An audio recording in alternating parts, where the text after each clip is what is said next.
Баршаңызға қайырлы күн, көрермендер, каналыма қош келдіңіздер. Бүгін сіздермен бірге қайнатылмайтын және банкаға құюды қажет етпейтін өте дәмді огонек дайындайтын боламыз. Кейбір өңірлерде кобра, чертополох немесе приправа деп те атайды. Қалай айталса өте дәмді болып шығады. Әсіресе ер азаматтарға қатты ұнайды. Сондықтан менімен бірге дайындап көріңіздер.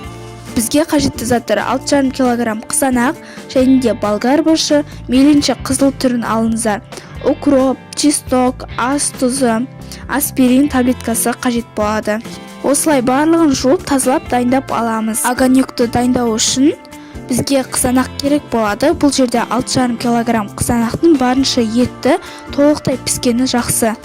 Қазір барлығын ет тартқыштан өткізетін боламыз. Ол үшін біз ет тартқыштан өтетіндей 4 бөлікке бөліп турап аламыз. Бастысы қызанақтың еттілеу түрін алыңыздар.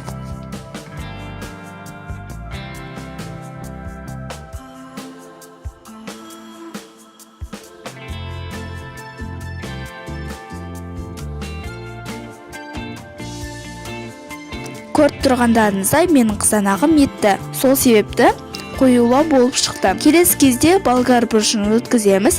Қызыл түрі тәттілеу болып келеді. Менде кішкене көк аралас болып қалды. Менде 1,5 кг болгар бұрышын қостым. Болгар бұрышында дәл осылай дәнінен тазалап кесіп аламыз. Енді барлығын ет тартқыштан өткізіп аламыз. Ет тартқыш болмаса блендерден өткізіп алуға болады. Келесі кезекте 400 г сарымсақты өткіземіз.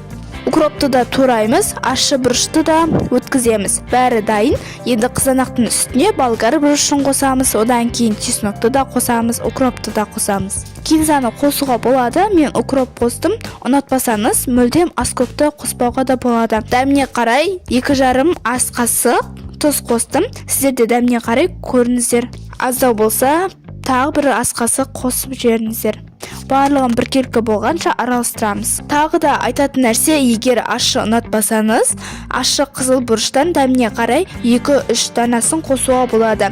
Мен кішкене бөлігін бөлек алып, соған қосатын боламын. Өйткені үйде ащыны көп желінбей қалады, сондықтан ащысын бөлек аздау мөлшерде жасап қоямын. Одан кейін бізде міндетті түрде бізге аспирин таблеткасы керек. Аспирин ол огонектің атылып кетпеу үшін, ашып кетпей жақсы сақталуына көмектеседі. Ұнтақтап 10 таблеткасын қосамыз. Ұнтақтаса жақсы еритін болады. Барлығын жақсылап тұрып араластырамыз.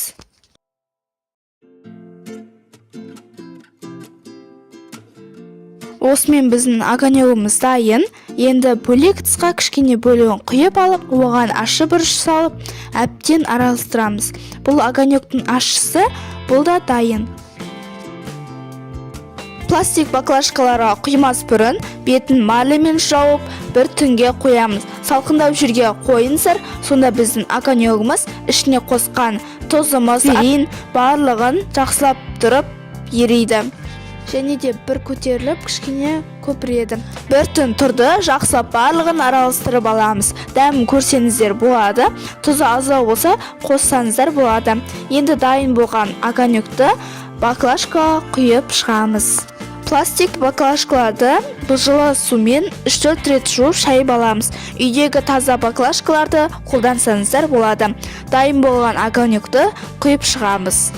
Құятын кезде осындай воронка қажет болады. Воронканың көмегімен құйып шығамыз. Егер өтпей жатқан болса, воронканы сілкіп жіберіңіздер, жақсы өтеді.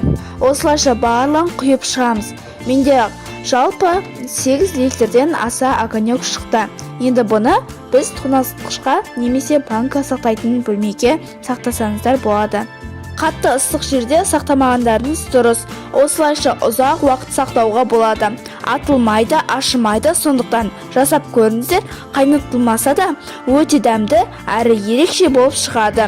Қою тағамдармен, палаумен жегенге өте керемет үйлеседі. Сондай-ақ томат пастасының орнына пайдалансаңыздар болады.